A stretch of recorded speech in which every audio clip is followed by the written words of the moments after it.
restriction a été conçue déjà depuis l'éternité, depuis le monde invisible. La journée, il se voit déjà, il perd les enfants, il perd la santé, il est déjà disqualifié.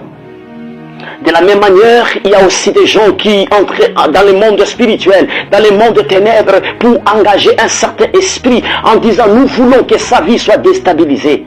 Nous voulons que sa vie soit en ruine, soit en perte.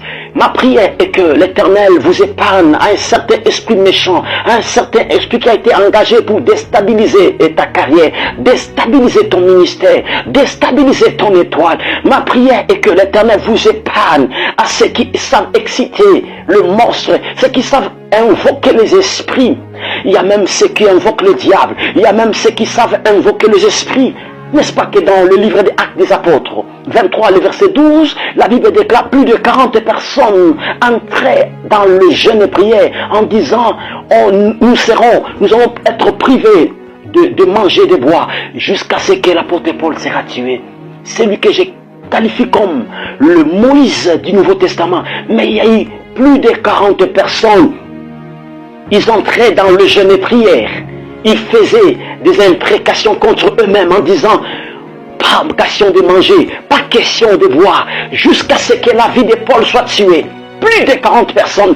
Il y a aussi une certaine dimension, il y a des sorciers aussi qui gênent en disant pendant un mois, pendant quelques jours, nous serons privés des animaux, de police sexuelle, de ceci ou de cela, pour que vous soyez remerciés dans le travail, pour que vous soyez ceci ou cela. Pourquoi les chrétiens ne savent pas aussi avoir la maîtrise sur la spiritualité? C'est que vous savez regarder le série, c'est que vous connaissez faire ceci ou cela. Lorsque vous êtes ensemble, c'est pour insulter ou vous se moquer. J'aimerais simplement vous donner un tarif le plus simple.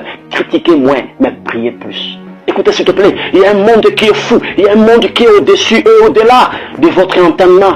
Il s'appelle le monde des ténèbres. Il y a une conception pour votre disparition. Vous devez s'élever dans la prière, sinon et votre histoire sera dans la ruine. Ma prière est que votre vie ne soit pas à la merci des esprits, de la sorcellerie des sorciers. Car il est écrit dans Exode chapitre 22, le verset 18, tu ne laisseras jamais vivre à la magicienne. Que celui qui se permet d'entrer dans le monde des ténèbres pour invoquer ton nom, invoquer ton mariage, faire des imprécations contre ta destinée. Je prie que le pluie de la colère du jugement de Dieu soit restenti à ce net moment au nom de Jésus-Christ. Que ta destinée se libère et se dessine dans l'autel du monde de ténèbres au nom de Jésus-Christ. Si ta carrière, ton étoile est enterrée quelque part dans l'eau, dans la forêt, dans le désert, que ton étoile sorte au nom de Jésus-Christ.